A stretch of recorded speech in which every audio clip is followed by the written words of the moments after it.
Hey, everybody, it's Eddie from Tokyo. This is your cryptocurrency update from Japan. And over in this space, you have people telling you to do your own research. DYOR. But honestly, what does that really entail? I'm going to share with you that there's a lot more to it than you think. Come on, let's go.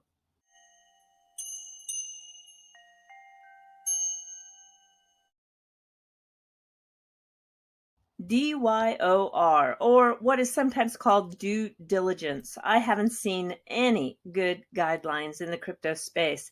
With all the new projects that are coming to the XRP ledger, in particular because of the XLS20, you want to have as many tools as possible to avoid those people who are going to take advantage of people who have not done their research.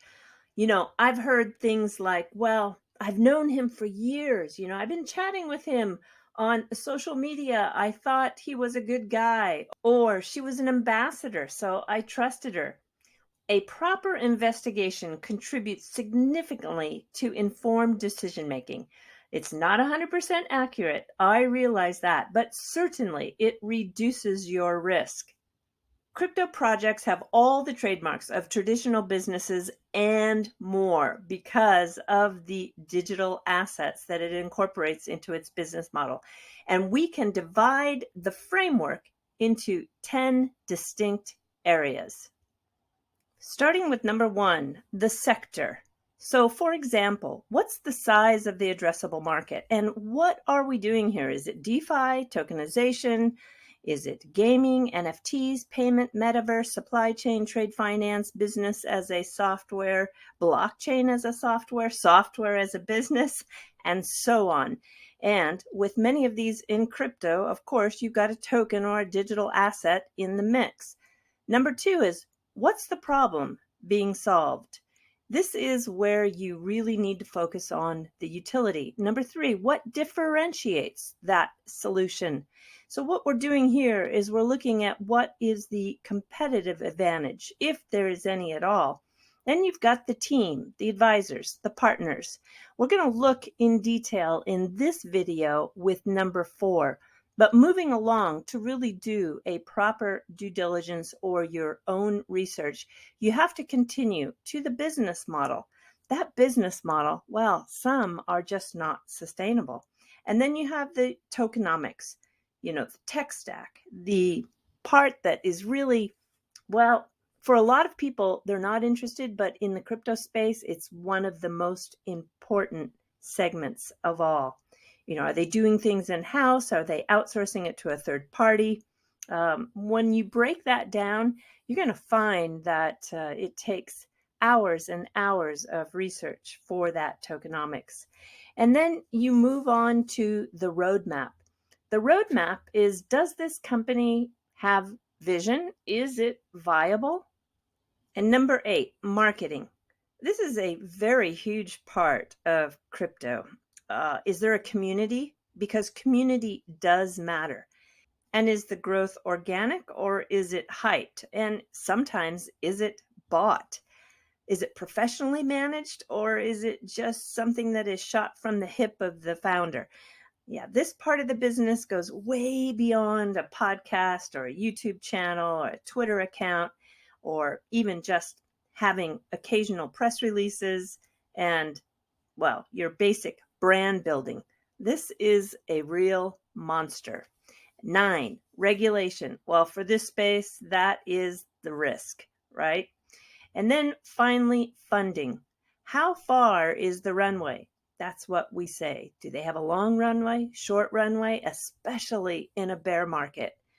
I'm going to take you through number 4, which is the team, advisors, and partners. And we're going to walk through a checklist where then you can better understand the required work to really lessen your risk. In the beginning, you're going to say, oh, this is easy.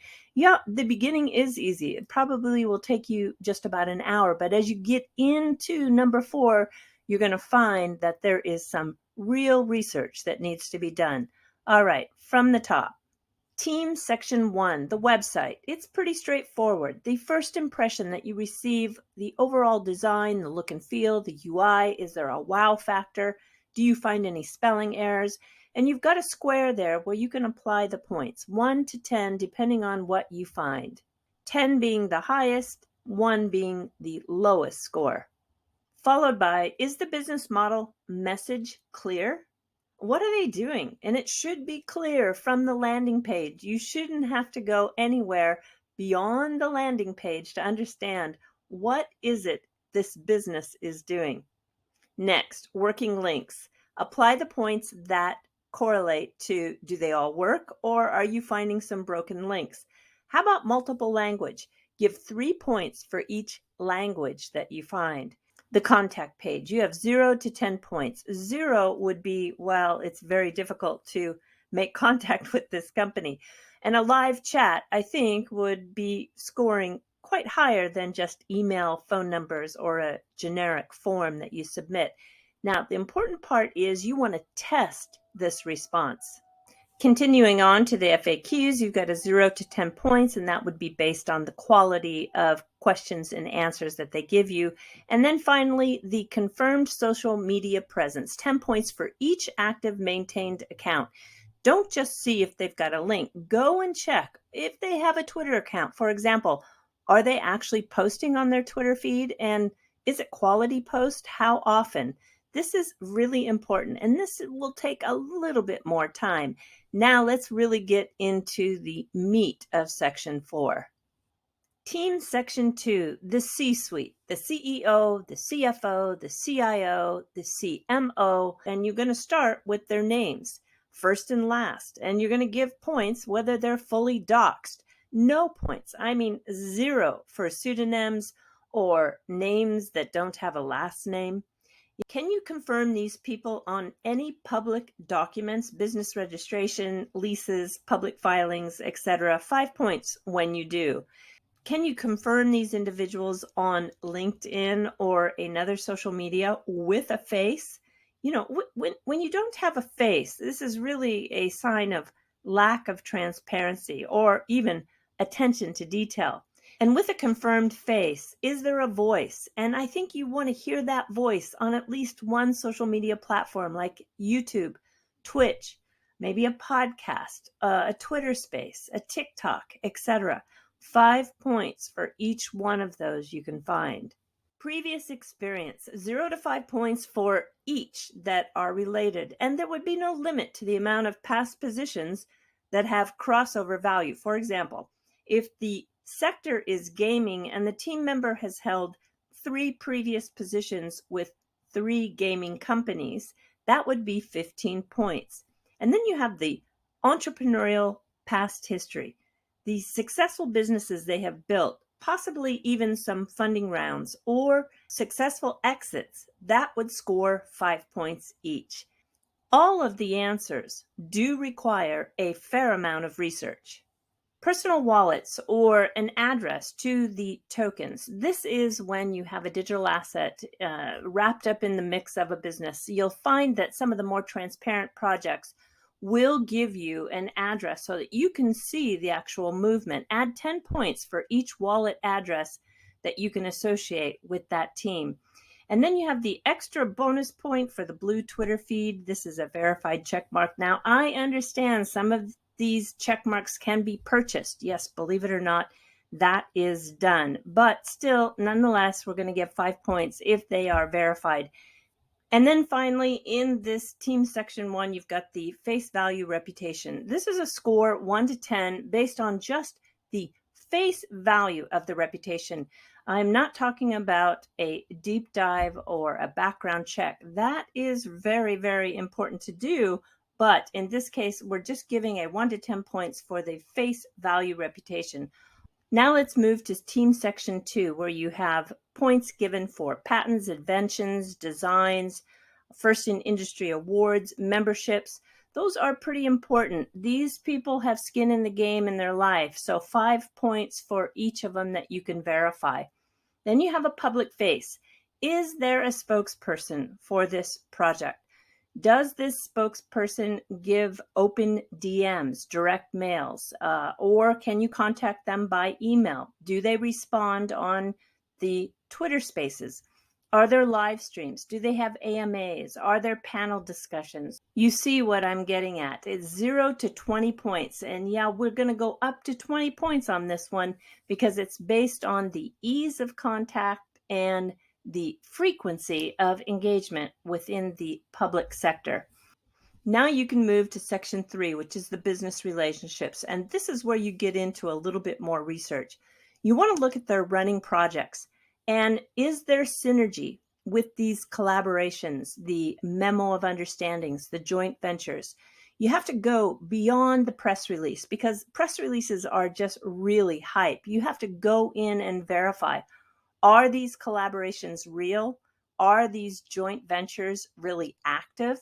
And so you can apply the 5 to 10 points for each that you have found. All right, let's move to the team advisors. Highest score for those that you can identify as being beyond decoration. So many of these advisors are just put on a website and it really is for decoration. You need to find out, is this person really providing advice? And if so, how much, how often, and to what degree?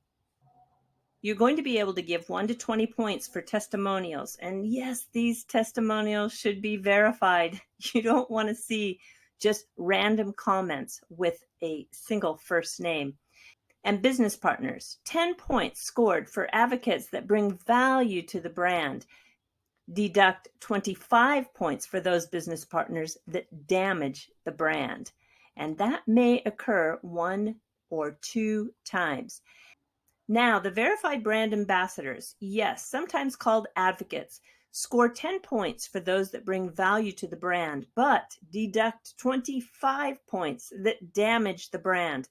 Believe it or not, there are companies out there that choose ambassadors that do a lot of damage. And now you can give a total points for Team Section 3 and move to Team Section 4, which is the reputation risk search. This is where you're going to deduct up to 50 points for any team member that has been associated with a past pump and dump, a rug pull, a money grab, a project that had no sustainability, somebody who was pushed out of a team or abruptly quit with no explanation, somebody who removes or covers up their work history. This is done all the way to the highest quality of people in the space. So when they don't talk about a previous employer, maybe they started a competing project because of a sour exit. Maybe they brought or threatened legal action. They spread false narratives. They speak poorly of others. They displayed unprofessional behavior. Maybe they have really bad language, although I have a high tolerance for that. But you follow my point here. Sometimes if they've taken money from the community members, which were possibly sold under a false pretense for maybe their personal profit or gain. Yeah, all of these things take a tremendous amount of research, but that information is out there. I'm telling you, the digital footprints are solid and they don't disappear easy.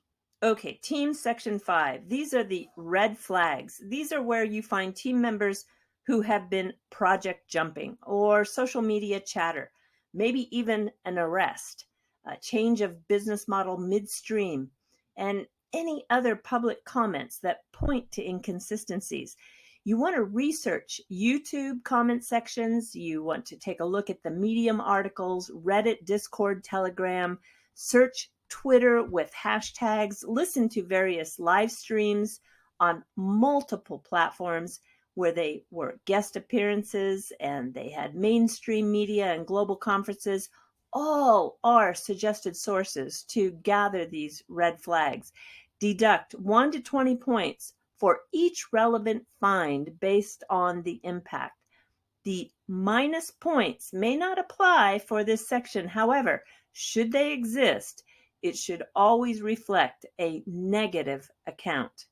After your total deduction of points for Section 5 of red flags, finally, you're in Team Section 6. This is where you want to look for conflicts. Deduct 10 points for each and every conflict you find, and you can explain what those would be. And additional comments, yeah, just in case you wanted to make some notes, but brings you finally to a grand total of a team advisor partner section score. And remember, this is just one section of 10 categories. So it gives you a really good idea of the amount of work that it takes to properly identify a project that is worthy of your investment. The combined hours to do your own research would be no less than 40 to 100 hours per project.